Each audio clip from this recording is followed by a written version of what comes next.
अस्सलाम वालेकुम viewers, welcome back to my channel. कुछ ऐसी टिप्स एंड ट्रिक्स जो आपके सलीके को चार चांद लगा देंगी, शेयर की जाएंगी आज की वीडियो में। तो पहली टिप की तरफ चलते हैं, जो कि है इस तरह के प्लास्टर्स को लेके। कभी ये इंजेक्शन पर लगा दिए जाते हैं या कभी जब थोड़ी सी भी चोट लगती है तो हम अपने और बच्चों के जिस्म पर भी इसी तरह से अप्लाई कर लेते हैं। लेकिन जब कुछ देर के बाद हमने इसको उतारना होता है तो उतारते हुए बहुत तकलीफ़ होती है, कुछ बाल वगैरह इसके साथ चिपक जाते हैं। तो जब इसको खींचा जाता है तो वो बाल साथ आते हैं, जिसकी वजह से वो रूट साथ खींचती हैं तो बहुत पेन होती है। तो इसके लिए एक छोटा सा सॉल्यूशन मैं आपके साथ शेयर कर रही हूँ। ये प्लास्टर की साइड्स पे जो कि बहुत ही अच्छी तरह से आपकी स्किन के साथ चिपका हुआ होता है, थोड़ी सी अगर आप वैसलीन अप्लाई कर लें इस तरह से और इसको थोड़ा सा हल्के हल्के हाथों से रब कर लें। इस तरह से फिंगर के साथ मैं इसको रब कर रही हूँ। ये प्लास्टर आप देख सकते हैं कि साइडों से इस तरह से हो गया है, जिस तरह से गीला होता है, यानी इसने अपनी ग्रिप जो है स्किन के साथ से छोड़ दी है। अब जब हम इसको उतारेंगे तो ये सिर्फ प्लास्टर ही आएगा, ये आपकी स्किन को साथ नहीं खींचेगा और ना ही जो इसके साथ बाल वगैरह चिपके हुए हैं वो उतरेंगे। ये देखिए, मैं आपको उतार के भी दिखाती हूँ। सेंटर वाला पार्ट पे तो मेडिसिन अप्लाई होती है तो वो तो इतना अच्छा चिपका भी नहीं होगा, लेकिन ये साइडों से आप देख सकते हैं ये आराम से ही उतर गया है और इसके साथ कोई बाल वगैरह भी नहीं खींच हुआ और तकलीफ़ भी नहीं हुई। यकीनन ये टिप आपके लिए बहुत यूज़फुल होने वाली है। तो अगली टिप जो है वो आलूओं को लेके है। गर्मी के मौसम में आलूओं का टेस्ट थोड़ा सा चेंज हो जाता है, यानी मीठे मीठे से बनते हैं। तो इसके लिए मैं एक बहुत ही ईजी सा टिप आपके साथ शेयर करती हूँ। जितने भी आलू आपने इस्तेमाल करने हैं, जिस भी शेप में आपने उनको काटना है, छीलें और काट लें। क्यूब्स में बनाएँ, चिप्स की फॉर्म में बनाएँ, या जैसे भी आपको चाहिए आप इनको काट लें। तो उसके बाद हमने एक सॉल्यूशन तैयार करना है, जिसकी वजह से इसकी मिठास जो है वो सारी की सारी ख़त्म हो जाएगी और आलूओं का जायका जो है वो बहुत ही बेहतरीन बनेगा। चाहे आप इसे वेजिटेबल के साथ यूज़ करें या गोश्त में बनाएँ, या जिस तरह भी आप इसको बनाएँगे, इसमें इसकी मिठास जो है वो बिल्कुल ख़त्म हो जाएगी और बहुत ही अच्छा सा टेस्ट आएगा, जिस तरह से नए आलूओं का होता है। ये मैंने भी आलूओं को काट लिया है। सबसे पहले तो हम इसके अंदर पानी डालेंगे। उतना पानी डाल लें जितने में आलू अच्छी तरह से डूब जाएँ और अब हमने इसमें सिरका ऐड करना है। आधा किलो अगर आपके पास आलू हैं तो 2 चम्मच इसमें सिरका डाल लें। यहाँ मेरे पास कम है तो मैं सिर्फ़ 1 चम्मच ही सिरका इसमें ऐड कर रही हूँ। हल्का सा हिलाएँगे और फिर इसमें हमने एक और इंग्रीडिएंट ऐड करना है, सॉल्ट। नमक जो खाने के लिए यूज़ करते हैं वो इसमें डालेंगे, उससे भी इसकी मिठास ख़त्म हो जाती है और सिरका भी इसकी मिठास को ख़त्म कर देगा और इसमें और ज़्यादा टेस्ट आ जाएगा। अब हिला के अच्छी तरह से तो 30 मिनट्स के लिए आपने इसको छोड़ देना है। आधा घंटे के बाद इस पानी को निकाल के सादा पानी से वॉश करके आप इसको यूज़ करें। बहुत ही टेस्टी आलू बनेंगे जिस भी चीज़ में आप ऐड करेंगे। ज़रूर इस ट्रिक को भी अप्लाई कीजिएगा। तो आज की जो तीसरी टिप है वो तो बनाना पील्स को लेके है।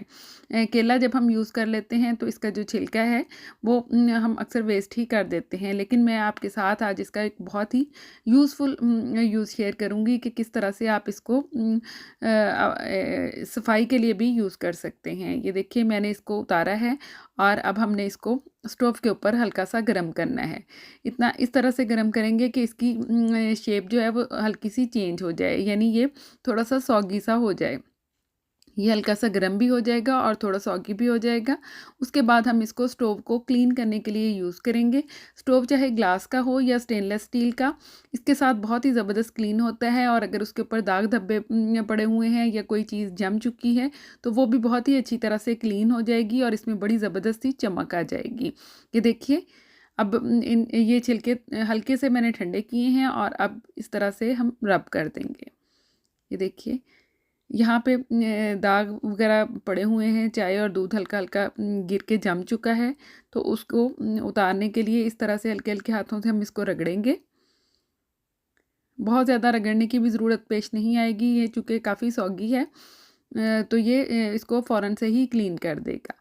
और इसके बाद आपको चाहिए होगा कोई भी नरम कपड़ा या टॉवल, जिसके साथ भी आप नॉर्मली अपने स्टोव को क्लीन करते हैं, जस्ट आपने उसके साथ इसको पोंछ देना है।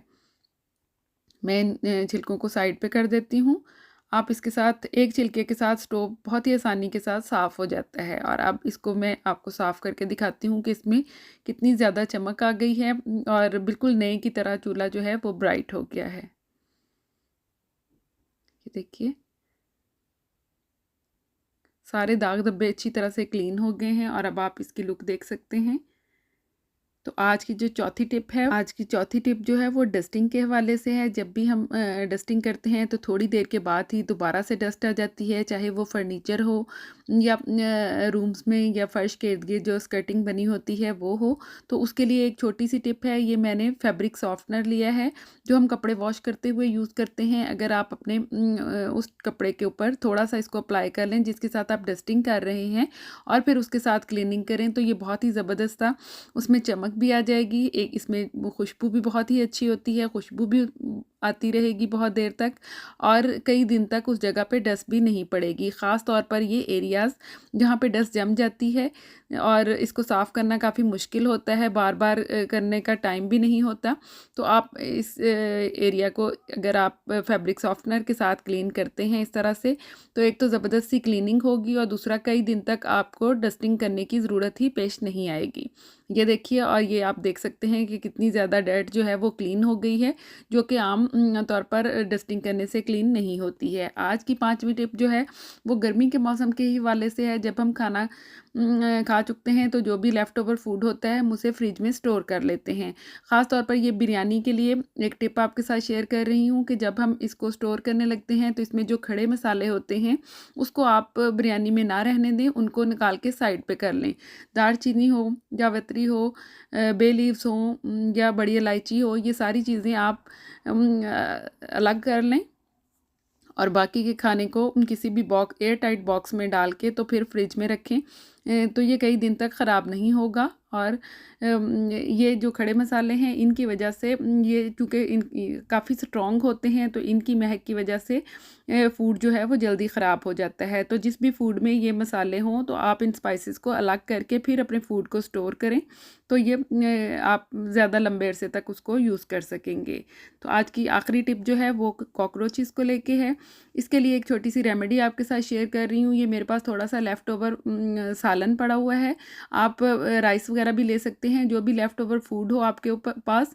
उस पे मैंने 1 टीस्पून के करीब शुगर ऐड की है और 1 टीस्पून ही वॉशिंग पाउडर यानी कपड़े धोने वाला सर्फ़ ऐड किया है। थोड़ी सी शुगर ऊपर से दोबारा ऐड कर देंगे इस तरह से और जहाँ पे भी कॉकरोचेस हैं आप इस फूड को वहाँ पे रख दें।